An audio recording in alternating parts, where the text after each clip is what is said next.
Hi, my name is Quanasia, and welcome to my book corner where I talk to you about books or series that I recently read. Today's series or book is on the screen. If you have read it before, continue on with this review. If you have not read it before, please go and read it, girl, and then come on back because I don't want to hear nothing about spoilers, okay? I don't want you to start wanting to tussle because I done said something you ain't read yet, okay? Okay, we're moving on to a new book. It's called Confessions of a Hustler's Daughter, Mayfair's Family. Now, this is the sequel or spin-off of Confessions of a Hustler's Housekeeper, I believe. This is Jelena and her cousin and they men, okay? So far, Jelena, first of all, you and your cousin Sydney are little girls, okay? Y'all fucking on these older men that's fucking around on y'all. Don't sound like they're using protection at all, because one of the girls that Sydney's man is fucking with, first of all, he's fucking with her mama and fucking with some other bitch that he might have gotten pregnant.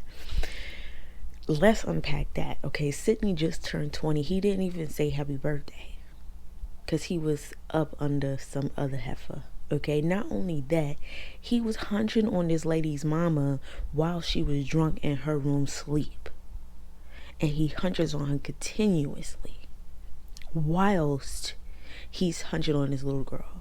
Then he's out here hunching on other bitches. He got another girl named Tanya, and she, where I'm at, she might be pregnant.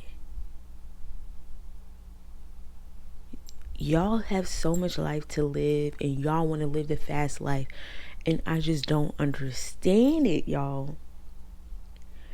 When people who are older than you say, leave your teens and your 20s to live your best life, don't have no kids and don't get married and have no long ass relationship ass nigga ass boyfriend, okay?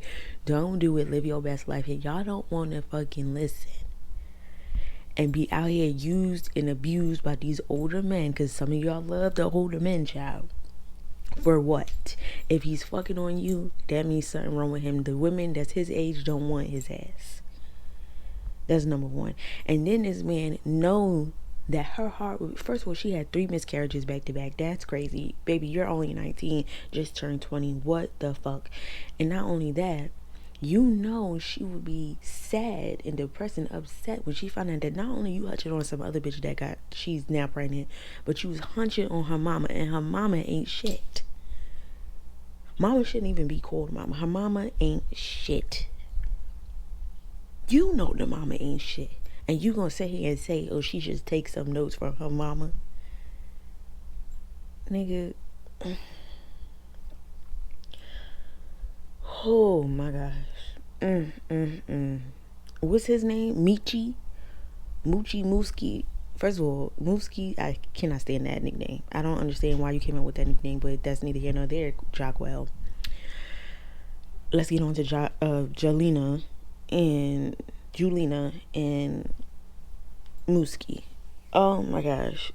You another fast ass. This man don't want you, okay? It's clear as day. He doesn't give you the time of day. He only call you when he wants some pussy, and then he send you back on to school. You left Georgia to be with this man who was showing you he didn't give a damn about you. Okay? Now this is what happens when you shelter your kids a little bit too much, but that's neither here nor there. Then she's roommating with what's her roommate name? I forgot the name. Ranger Rudolph, whatever the fuck her name is, who's a crackhead in the making. Okay? Mainly because she just want to be fast and living crazy and all carry on. Really, let me not even go there. But Miss Jelena, she isn't getting a hint. Now you got a man that's actually interested in you. You in college. The man that you messing with don't got no fucking degree. Do he even got a high school diploma, bitch? Y'all be going to college and fucking with these ain't shit ass motherfuckers. Okay? He ain't even the boss. Bitch, he the runner. You fucking with a runner, bitch? You fucking with a runner, bitch? Please don't piss me off, y'all. For real, for real. For real, don't piss me off. Anyways, y'all. And then Maya She's trying to tell Sydney, oh, you should stay with him because he taking care of you. And that's why I'm staying with this nigga, because he takes care of me. And who else am I go with? Where else am I gonna go? To my mama house with my baby? Just because you're making that dumbest decision doesn't mean you need to tell a little girl, because she's still a child, okay? You gonna say and tell this child to stay with that man because he got her in a condo and take care of her? You should be telling her, bitch, you need to go to college too. You need to get you a job too so you can get from under that man. But no, she in Miami finna get under another drug dealer. What the hell? What is going on? Anyways, bye y'all.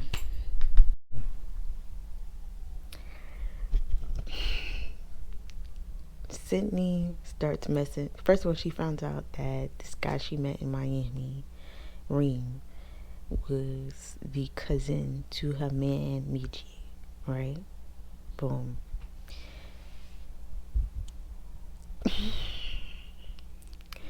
They get back. Reem is on her ass. Like, I like you. I'm showing you that I like you. He's basically tricking on her.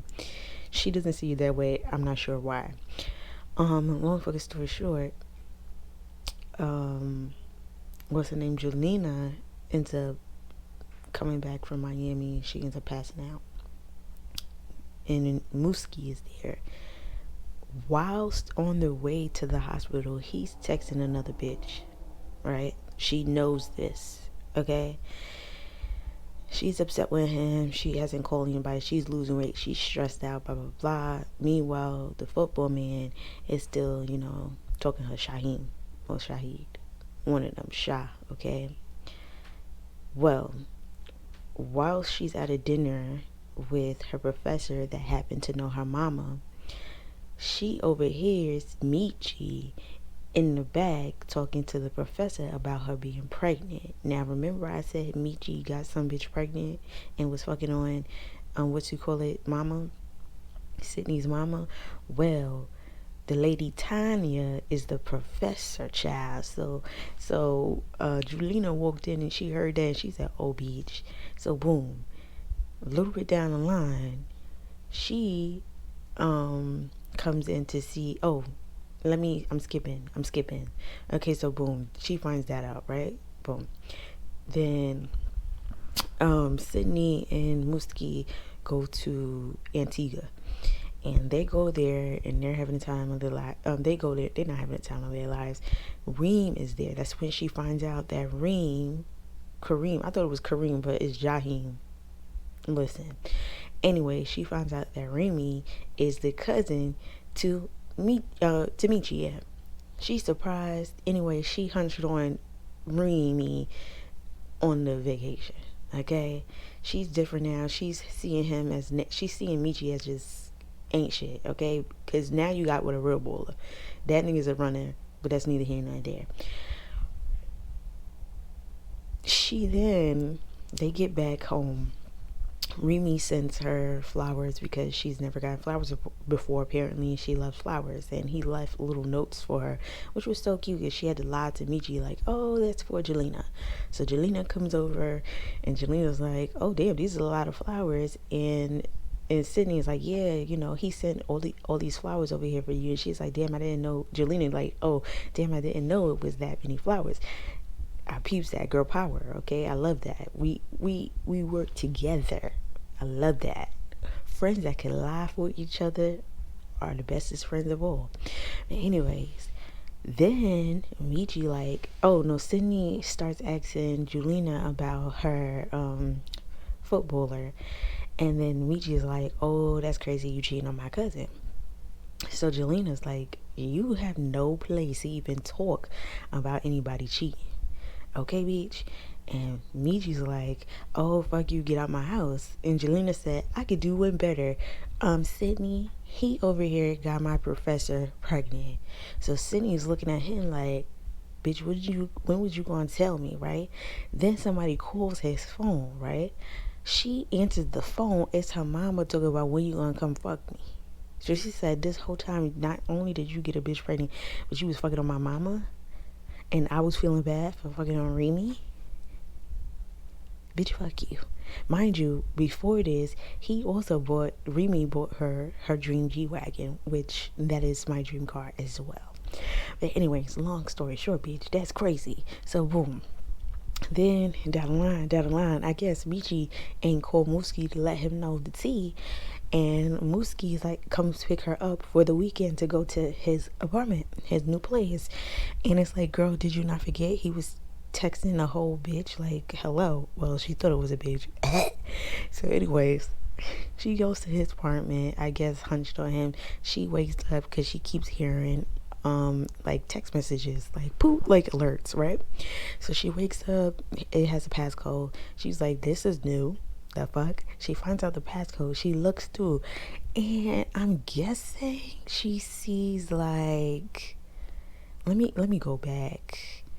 Yeah, so it says her heart fell to the soles of her feet, and it says like, it's like 3 photos, and it says, I know you hate admitting when me and Black Cat missing you, right? So in my head, I thought they were talking about a coochie, right? So she says she rolls her eyes to the back of her head and screamed to the top of her lungs, what the fuck? Before I even know what I was doing, I tossed the phone. So it doesn't really say. I'm guessing it's like dick pics, right? Bitch, why at the end she said, when was you gonna tell me that you was fucking my brother? But at this time, he hadn't met any of her family members. Now, remember earlier in the book, what's his name? RJ said he had a side piece, and the side piece was on the down low, so that he kept shit quiet. So whenever he was frustrated with his man Ezra, he would go to his side piece, and this side piece just so happened to be Mooski. That's why Mooski no longer, was stressed out and no longer really wanted to be up under his his brother, because the man like peeing. And come to find out, you fucking on siblings. That's crazy. And I hope like this is the only person you messing with, because it's not even just you being down low, but are you being safe? Because you could really be given that to you could swap STDs with everybody basically. And I'm not saying just because he's messing with a man he's swapping around STDs. I'm saying when she was on the phone, when she was in the ambulance, she said she overheard him like talking to another girl. So that means he's messing with multiple people of different sexes. Is he being safe? Because I would be very much worried about that. Anyways, I'm gonna go on to the second book. I'm supposed to be going to bed, but this got too damn good. So Jelena gets sent home from the hospital, and she's sitting here hadn't called Shahid, didn't even tell him that she got released. And she calls him, hey, how you doing? He's like, girl, fuck you, basically, because I've been sitting here worried about you, and you couldn't even tell me that they released you from the fucking hospital. Hadn't called me for a week. Girl, what? Matter of fact, lose my number. That's basically what he said. And now you talk about you got tears welling up. You basically shut that man out after he came to the hospital and stayed with you, stayed out of class to be with you while you was in the hospital, and you couldn't even tell this man that they sent your ass home. You can't be mad at nobody but yourself, because you running after this. And then on that, Mooski shows up to damn RJ's job. They were in love, okay? RJ was supposed to leave Ezra. Well, not supposed to leave Ezra. He really wanted to be with Mooski. However, Mooski wasn't out yet. But he would have seemed like when it was his chapter that he really fell in love with Mooski. However, and then you want to call your sister and talk to her. Baby, you wouldn't never hear from me ever again, because you knew that was my man. And you still was hunching on him whilst he was hunching on me. Lord knows if y'all was using protection. That's crazy. But back to Jelena. You can't be mad at nobody. Can't be mad at nobody. You running your ass behind a nigga that didn't care about you, cared about your boy, your husband. I mean, cared about your brother, did not care about you. When a man finally cares about you, your ass can't see. What they said, what he said, Ray Charles to the bullshit. That's what the fuck you was. Ray Charles to love. Please. Okay, so let's talk about it. Norman ends up getting murdered. I mean, good riddance, bitch. And they over here crying like, oh, she missed out on so much. Girl, the lady wasn't shit, okay? I know when people die, you start thinking of what could have and should have been. But that lady did not give a damn about all that. Also, I thought you said you had 3 siblings. I thought you said you have a sister and then 2 boys that are your siblings. So what happened to the 8 and 9-year-old? All we hear about is Aaron. What about the other one? Maybe I skipped that part. I'm not sure, but I don't remember. But anyways, Norma ends up she's gone. Again, Miss Girl ends up pregnant. Okay, Sydney. This baby is 20 years old, fucking with a 35 or 34, 37, whatever the fuck. He in his 30s, man. Okay, her sister is acting a goddamn fool and had to be put in her place. Please, y'all, please. Oh my gosh, when I seen this older man thing, you know it's cute, they in love. I just can't get over it. Why did you mess with that little girl? Talk about you want to make her your wife. Sir, please get the fuck out of my face. That's number 1. Number 2, good thing Norma gone, so she can't ruin your lives anymore. Period. She done hunched on your man, baby, and didn't give a damn. Didn't even tell you who your daddy was. Sweetie, give her to God. She got some working to do, and she's gonna be working for some time. That's it. That's all. Jelena, thankfully, she over Mooski and his nasty ass and her dirty ass brother. I wouldn't be talking to that man ever again for a couple of years. I'll come back and say hi to you in 5 years because that's crazy. You've been messing with this man this whole time. You knew that this was my man. You knew we was hunching. You sat here and talk about I didn't mean to fall in love with your boyfriend. That's a cause for me beating your ass. That's a cause for me to beat your ass with every pot and pan that's in that kitchen because you playing in my face. You didn't mean to fall in love with my man. You sound like a little bitch. Anyways, and then she in the kitchen, Julina in the kitchen, kissing up on Shahi, and here come her damn daddy talking about something. Y'all better go to bed. Y'all 18, but y'all ain't grown. Sir, mind your business because you was just hunching with your wife. Mind your business. Who was your nanny? Let's talk about that. Let's talk about how you was hunching on your nanny while you was in a relationship, sir. Don't worry about what I'm doing with my man in the kitchen. All right? Period. I mean, I guess because you eat there, you don't want her to be hunched on the kitchen counter. But still, damn, all you gotta say is, can y'all go in the room with that? You so damn nosy. And here go another goddamn plane. See, I should never open my damn window. That's my problem. I'm trying to get some fresh air, but these planes don't give a damn. While I'm over here trying to do my little review. Anyways, y'all, I enjoyed this 1-2-1-2. You feel me? It was a mess. It was a mess. Do you understand me? Yes. I have never been so nonchalant about a character being killed off because, baby, Norma needed to go. It's too many messing with they relatives man. Okay, you mess with your daughter man, hunching on him while he hunching on her. Raw, it sound like. You messing with your sister man, hunching on him while he hunching on her. It is too much. And they're young. So y'all just messing up their little lives and their structure in their lives and trusting in people because damn, y'all just don't want them to trust not a damn soul. Not even God at this point, because that's crazy. Anyways, if you've read this book before, comment down below. Tell me what you thought, what you think. Do you agree with what I've said? If you not have read this series before, I will ask you to go read it and then come back. I hope you read it before you came over here to listen to what I said. Anyways, y'all, until next time, bye.